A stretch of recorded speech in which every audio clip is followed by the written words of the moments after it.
வணக்கம். இது அதிர்வின் இன்றைய பிரதான செய்திகள். முதலில் தலைப்புச் செய்திகள். இலங்கையில் பாரிய புயலினால் ஆலயத்தில் ஏற்பட்ட அதிசயம்.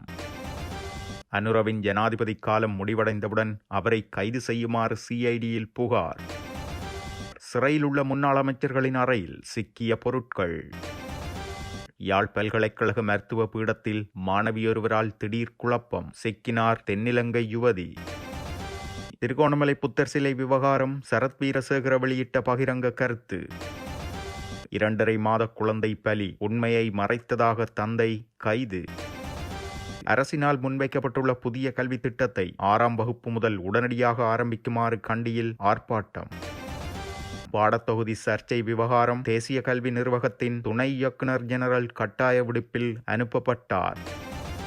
திருகோணமலை புத்தர் சிலை விவகாரம், கசப்பதேரர் உள்ளிட்டோருக்கு ஜனவரி 28 வரை மீண்டும் விளக்கமறியல். ஏமாறாதீர்கள், 2000 ரூபாய் தொடர்பில் இலங்கை மத்திய வங்கியின் விசேட அறிவிப்பு. இலங்கைக்கு வந்த ஐரோப்பிய பெண்ணுக்கு வைத்தியசாலையில் காத்திருந்த அதிர்ச்சி.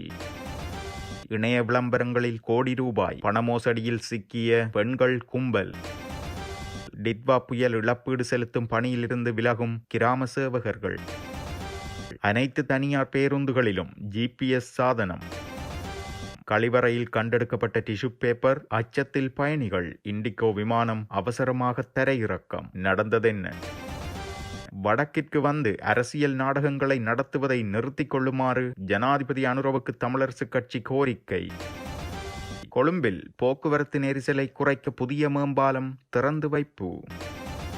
கண்டி கலகா தெல்தோட்டவத்தை பகுதியில் உள்ள ஆலயத்திற்கு அருகில் பெருந்தொகை மதிப்புள்ள ரத்தினக்கல் கண்டுபிடிக்கப்பட்டுள்ளதாக தெரிவிக்கப்படுகிறது. டிட்வா சூறாவளியால் கடுமையாக பாதிக்கப்பட்ட கலகா தெல்தோட்டவத்தை பகுதியில் உள்ள ஸ்ரீ முத்துமாரி அம்மன் ஆலயத்திற்கு அருகிலேயே இந்த கல் கண்டுபிடிக்கப்பட்டுள்ளது. ஆலயத்தை பார்வையிட சென்ற ஒருவர் பல்வேறு வண்ணங்களில் பாரிய கல்லொன்று கிடப்பதை அவதானித்துள்ளார். கண்டுபிடிக்கப்பட்ட கல் தொடர்பான ஆய்வுகள் மேற்கொள்ளப்பட்டு வரும் நிலையில் மேலதிக தகவல்கள் விரைவில் வெளிவரவுள்ளது. குறித்த பகுதியில் பாரிய மண் சரிவு காரணமாக பல வீடுகள் சேதமடைந்த நிலையில் குறித்த ஆலயமும் கடுமையாக பாதிப்புக்குள்ளாகியுள்ளது. அந்த பகுதி தோட்ட மக்கள் 2010ஆம் ஆண்டு முதல் பணம் சேகரித்து அம்மன் ஆலயத்தை நிர்மாணித்திருந்தனர். எதிர்வரும் மார்ச் மாதம் கும்பாபிஷேகம் செய்வதற்கான ஏற்பாடுகள் செய்யப்பட்டு கொண்டிருக்கும் நிலையில் புயலின் காரணமாக ஆலயம் பாதிக்கப்பட்டுள்ளமை குறிப்பிடத்தக்கது.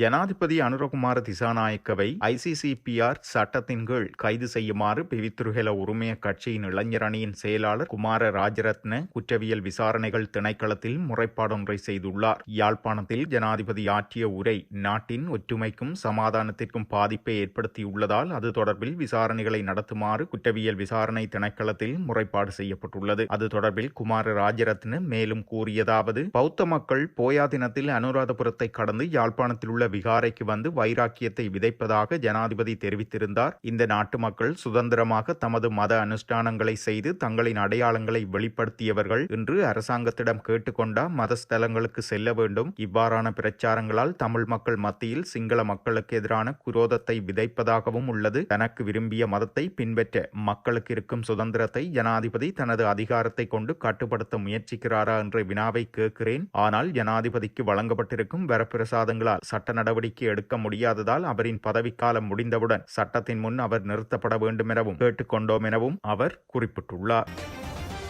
யாழ்ப்பாணம் பல்கலைக்கழக மருத்துவ பீடத்திற்கு அனுமதி பெறாது மருத்துவ பீடத்தில் 2 மாதங்கள் கற்கையை தொடர்ந்த மாணவி தொடர்பில் தகவல்கள் வெளியாகியுள்ளன. சம்பவம் தொடர்பில் தெரிய வருகையில் கடந்த நவம்பர் மாதம் மருத்துவ பீட புதுமுக மாணவர்களுக்கான கற்கை நெறிகள் ஆரம்பமாகியுள்ளன. அதன்படி கண்டியை சேர்ந்த யுவதியொருவர் புதுமுக மாணவர்களுடன் பல்கலைக்கழக மாணவர் விடுதியில் பதிவுகளை மேற்கொண்டு விடுதியில் தங்கியிருந்து மருத்துவ பீட விரிவுரை மண்டபத்திற்கு விரிவுரைகளுக்கு கடந்த 2 மாத காலத்திற்கு மேலாக சென்று வந்துள்ளார். இந்நிலையில் கடந்த வெள்ளிக்கிழமை கற்கை செயற்பாட்டின் போது மாணவர்களை குழுக்களாக பிரித்துள்ளனர். இதன்போது 202 மாணவர்கள் காணப்பட வேண்டிய நிலையில் 203 மாணவர்கள் காணப்பட்டமையால் அங்கு குழப்பம் ஏற்பட்டுள்ளது. இதனை அடுத்து அது தொடர்பில் பரிசீலிக்கப்பட்ட போதே பல்கலைக்கழக அனுமதி பெறாத யுவதியொருவர் மாணவிகளுடன் இணைந்து கடந்த 2 மாத காலமாக விரிவுரைகளில் கலந்து கொண்டுள்ளமை தெரிய வந்துள்ளது. இது தொடர்பில் மருத்துவ பீடத்தினர் தெரிவிக்கையில் மாணவர்கள் மத்தியில் உயிரியல் பாடத்தில் 3 சாதாரண தர சித்திகளை பெற்ற கண்டியை சேர்ந்த யுவதியும் மருத்துவ பீட மாணவர் விடுதியில் தங்கியிருந்து விரிவுரைகளுக்கு வந்து சென்றுள்ளார் எனவும் இந்த விடயம் தொடர்பில் பல்கலைக்கழக மானிய ஆணைக்குழுவிற்கு தெரியப்படுத்தப்பட்டுள்ளது. அவர்களின் அறிவுறுத்தல்களுக்கு அமையவே அடுத்த கட்ட நடவடிக்கை எடுக்கப்படும் என தெரிவிக்கப்பட்டுள்ளது.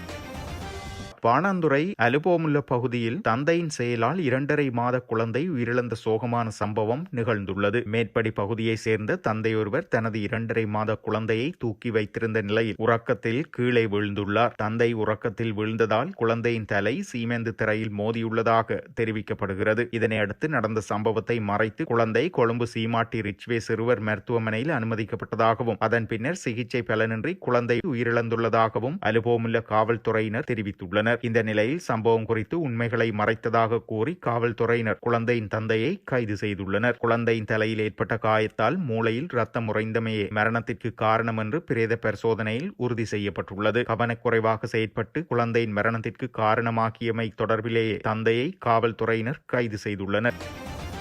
சிறையில் உள்ள முன்னாள் அமைச்சர்களின் அறைகளில் கைத்தொலைபேசிகள் உள்ளிட்ட பல உபகரணங்கள் மீட்கப்பட்டுள்ளதாக தெரிவிக்கப்படுகிறது. மரண தண்டனை விதிக்கப்பட்டுள்ள முன்னாள் நாடாளுமன்ற உறுப்பினர் துமிந்த சில்வா மற்றும் சிறை தண்டனை விதிக்கப்பட்டுள்ள முன்னாள் அமைச்சர் மஹிந்தானந்த அழுத்கமகே ஆகியோர் தடுத்து வைக்கப்பட்டுள்ள சிறை அறைகளில் விசேட சோதனை முன்னெடுக்கப்பட்டுள்ளது. வெலிகடை சிறைச்சாலையின் கே பிரிவில் இருவரும் தடுத்து வைக்கப்பட்டுள்ளதாக சிறைச்சாலை வட்டாரங்கள் தெரிவிக்கின்றன. இதற்கமைய வெலிகடை சிறைச்சாலையின் கே பிரிவில் இருவருடன் சேர்த்து சுமார் 150 கைதிகள் தடுத்து வைக்கப்பட்டுள்ளதாகவும் மேலும் தெரிவிக்கப்படுகிறது.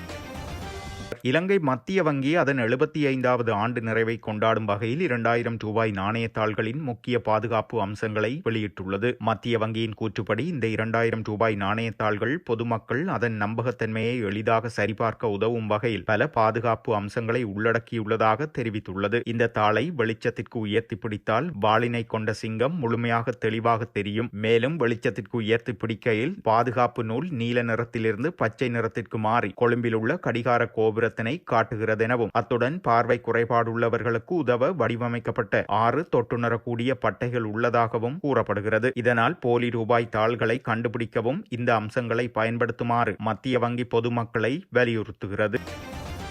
திருகோணமலை நகரில் உள்ள புத்தர் சிலையை 2004ஆம் ஆண்டு தமிழீழ விடுதலை புலிகளின் தலைவர் பிரபாகரனிடம் சண்டையிட்டுத்தான் பாதுகாத்தோம் என முன்னாள் அமைச்சர் சரத் வீரசேகர தெரிவித்துள்ளார். திருகோணமலை நீதவான் நீதிமன்றத்திற்கு நேற்று வந்தவர் ஊடகங்களுக்கு கருத்து தெரிவிக்கும் போதே இவ்வாறு குறிப்பிட்டுள்ளார். தொடர்ந்தும் அவர் கூறுகையில், தற்போதைய நிலையில் அரசாங்கத்தில் மற்றும் கரையோர பாதுகாப்பு திணைக்களத்தில் இருக்கும் பிரபாகரன்களிடமிருந்துதான் இந்த சிலையை பாதுகாக்க போராட்டம் நடத்த வேண்டியுள்ளது. இது மிகவும் கவலைக்குரிய நிலைமையாகும். தேரவாத பௌத்த நாட்டில் இவ்வாறான ஒரு நிலை இருள் சூழ்ந்த காலகட்டமாகும். அதாவது புத்தர் சிலை ஒன்றை நிறுவுவதற்கு முயற்சித்த பிக்குகள் 9 பேர் கைது செய்யப்பட்டு வழக்கு நடந்து கொண்டிருக்கிறது. மதஸ்தலங்களுக்கான உறுதி இருக்கும் இந்த காணியில் புத்தர் சிலை அமைப்பது சட்டவிரோதமானது என்றால் கடற்கரை ஓரத்தில் அமைக்கப்பட்டிருக்கும் ஏனைய மதஸ்தலங்கள் மற்றும் கட்டடங்களும் அகற்றப்பட வேண்டும். மேலும் கரையோரத்தில் அமைக்கப்பட்டிருக்கும் இந்து கோயிலை அகற்ற நீதிமன்றம் உத்தரவிட்டிருந்த போதும் அதை அகற்ற நடவடிக்கைகளில் ஈடுபடவில்லை. ஆனால் புத்தர் சிலை அகற்றல் பௌத்த தர்மத்திற்கு எதிரான அரசாங்கத்தின் திட்டமிட்டு செய்யும் செயற்பாடாகவே நான் பார்க்கிறேன் என அவர் குறிப்பிட்டுள்ளார். காலியில் உள்ள தனியார் மருத்துவமனைக்கு சிகிச்சைக்காக சென்ற சுவீடன் பெண்ணின் அந்தரங்க உறுப்புகள் ஸ்கேன் செய்யப்பட்டதாக முறைப்பாடு செய்துள்ளதாக போலீசார் தெரிவித்துள்ளனர். 32 வயதான சுவீடன் பெண்ணொருவர் தனது விலா எலும்பில் ஏற்பட்ட மருத்துவ சிகிச்சைக்காக காலி பகுதியில் உள்ள தனியார் மருத்துவமனைக்கு சென்றுள்ளார். குறித்த பெண்ணை பரிசோதித்த மருத்துவர் அவருக்கு பல பரிசோதனைகளை பரிந்துரைத்ததாக போலீசார் தெரிவித்துள்ளனர். எக்ஸ்ரே, இரத்த பரிசோதனை மற்றும் அல்ட்ராசவுண்ட் ஸ்கேன் பரிந்துரைக்கப்பட்டதாக போலீசாரிடம் குறித்த பெண் குறிப்பிட்டுள்ளார். இதன்போது அனுமதியின்றி தனது அந்தரங்க உறுப்புகளும் ஸ்கேன் செய்யப்பட்டதாகவும் தனக்கு எந்த அறிக்கைகளும் வழங்கப்படவில்லை என்றும் தனது முறைப்பாட்டில் தெரிவித்துள்ளார். சம்பவம் தொடர்பில் காலி போலீசார் மேலதிக விசாரணைகளை மேற்கொண்டு வருகின்றனர்.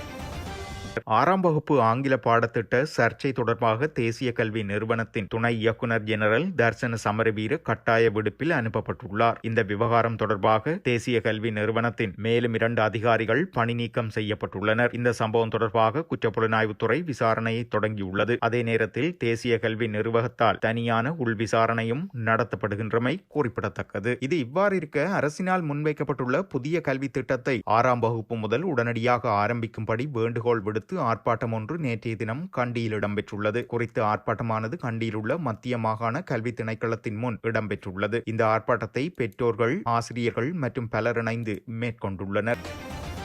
இணையமூடாக மக்களை ஏமாற்றி பாரிய நிதி மோசடியில் ஈடுபட்டு வந்த ஒரு குழுவை கைது செய்துள்ளதாக மேல் மாகாண குற்றப்புலனாய்வு பிரிவு தெரிவித்துள்ளது. ஒரே குடும்பத்தை சேர்ந்த பெண்கள் 3 இவ்வாறு கைது செய்யப்பட்டுள்ளதாக கூறப்படுகிறது. இவ்வாறு கைது செய்யப்பட்ட பெண்கள் தரமான தளபாடங்களை நியாயமான விலையில் விற்பனை செய்வதாகவும் அவற்றிற்கு உத்தரவாதம் வழங்குவதாகவும் இணையதளங்களில் விளம்பரங்களை பதிவிட்டுள்ளனர். இதனை நம்பி நாட்டின் பல பிரதேசங்களை சேர்ந்தவர்கள் பணத்தினை வைப்பு செய்துள்ள நிலையில் சுமார் 1 கோடி ரூபாய்க்கும் அதிகமான பணத்தை இவர்கள் திட்டமிட்டு மோசடி செய்துள்ளமை தெரிய வந்துள்ளது. இந்த குற்றங்களை செய்ய பயன்படுத்தப்பட்ட ஒரு தொலைபேசி, தனியார் வங்கிகளில் இருந்து 2 விசா அட்டைகள் மற்றும் மோசடி பணத்தில் 87,000 ரூபாய் ஆகியவற்றை சந்தேக நபர்களிடமிருந்து போலீசார் மீட்டுள்ளனர்.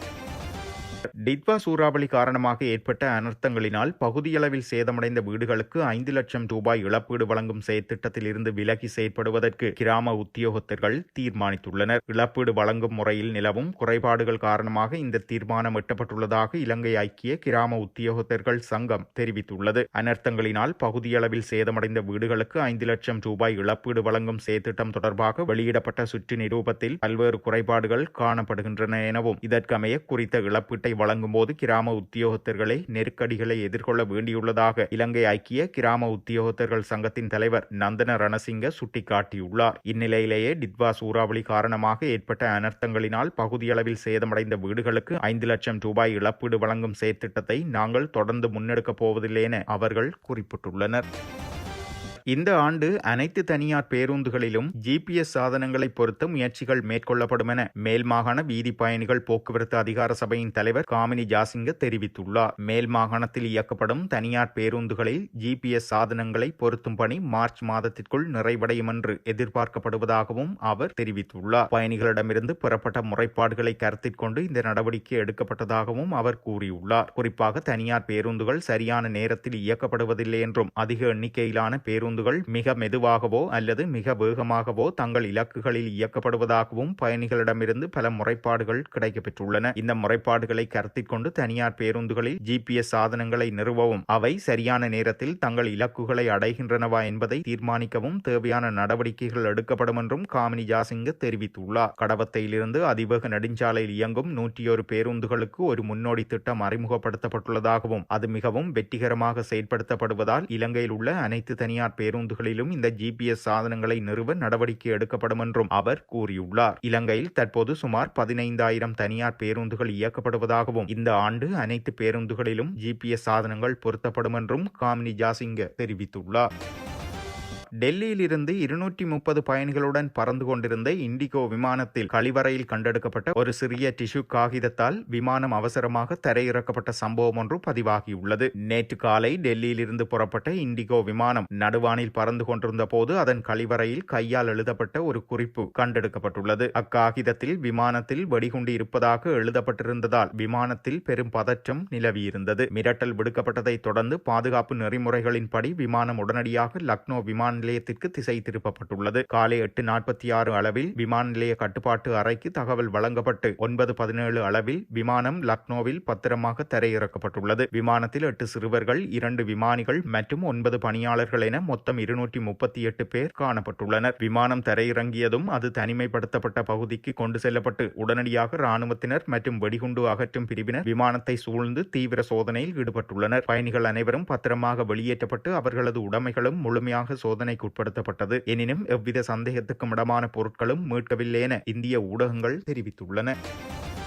இலங்கை தமிழரசு கட்சியின் உட்கட்சி விவகாரங்களில் தேசிய மக்கள் சக்தி தலையிட வேண்டிய அவசியமில்லை என கட்சியின் பதில் தலைவர் CVK சிவஞானம் தெரிவித்துள்ளார். யாழ்ப்பாணம் கல்வியங்காட்டில் உள்ள அவரது அலுவலகத்தில் நேற்று இடம்பெற்ற ஊடக சந்திப்பில் இவ்வாறு குறிப்பிட்டுள்ளார். தமிழரசு கட்சியின் சிரேஷ்ட தலைவர்கள் தொடர்பான விடயங்களை கட்சி தானாகவே கையாளும் என்றும் இதில் அனுரகுமார தரப்பு குத்தி முறிய வேண்டிய அவசியமில்லை என்றும் அவர் சுட்டிக்காட்டியுள்ளார். தமிழரசு கட்சியை மலினப்படுத்த நினைக்கும் தேசிய மக்கள் சக்தியின் கனவு ஒருபோதும் பலிக்காதென தெரிவித்த அவர் அரசியல் லாபத்திற்காக தமது கட்சியை விமர்சிப்பதை அரசு நிறுத்திக் கொள்ள வேண்டும் எனவும் கூறியுள்ளார். ஜனாதிபதி அனுரகுமார திசாநாயக்கவின் அண்மைய யாழ்ப்பாண விஜயம் மற்றும் அங்கு நடைபெறுகின்ற நிகழ்ச்சிகள் குறித்து CVK சிவஞானம் விமர்சனங்களையும் முன்வைத்திருந்தார். ஜனாதிபதியின் நிகழ்வுகளுக்கு ஏனைய கட்சிகளுக்கோ அல்லது மக்களின் பிரதிநிதிகளுக்கோ முறையான அழைப்புகள் விடுக்கப்படவில்லை என்றும் அரச நிதியில் நடத்தப்பட்ட நிகழ்வுகளில் NBP அல்லது JVP கட்சியினர் மட்டுமே பங்கேற்றனர் என்றும் இது அரச நிதியை பயன்படுத்தி ஒரு கட்சி தனது அரசியல் செல்வாக்கை காட்டும் முயற்சியாகும் எனவும், எனவே வடக்கிற்கு வந்து இவ்வாறான அரசியல் நாடகங்களை நடத்துவதை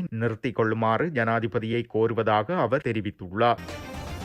பாலதக்ஷ மாவத்தை மேம்பாலம் நேற்றைய தினம் பொதுமக்களுக்காக திறந்து வைக்கப்பட்டுள்ளது. கொம்பனி வீதியில் உள்ள சிற்றம்பலம் கார்டினர் மாவத்தை நோக்கி காலி முகத்திடலில் இருந்து போக்குவரத்தை எளிதாக்கும் வகையில் கட்டப்பட்ட இந்த மேம்பாலம் 340 மீட்டர் நீளமும் 11 மீட்டர் அகலமும் கொண்டதாகும். கொழும்பில் போக்குவரத்து நெரிசலை குறைக்கும் நோக்கில் மேம்பாலம் மேம்பாட்டு திட்டத்தின் கீழ் கட்டி முடிக்கப்பட்ட 3வது மேம்பாலம் இதுவாகும். போக்குவரத்து நெடுஞ்சாலைகள் மற்றும் நகர்ப்புற மேம்பாட்டு அமைச்சகத்தால் செயற்படுத்தப்படும் நிலையான வீதி மேம்பாட்டு திட்டத்தின் கீழ் இலங்கை அரசாங்கத்தால் வழங்கப்பட்ட நிதியுதவியுடன் வீதி மேம்பாட்டு ஆணையத்தால் இந்த மேம்பாலம் கட்டப்பட்டுள்ளது. இத்துடன் செய்திகள் நிறைவடைகின்றன. மறக்காமல் அதிர்வு சேனலை லைக் மற்றும் சப்ஸ்கிரைப் செய்து கொள்ளுங்கள்.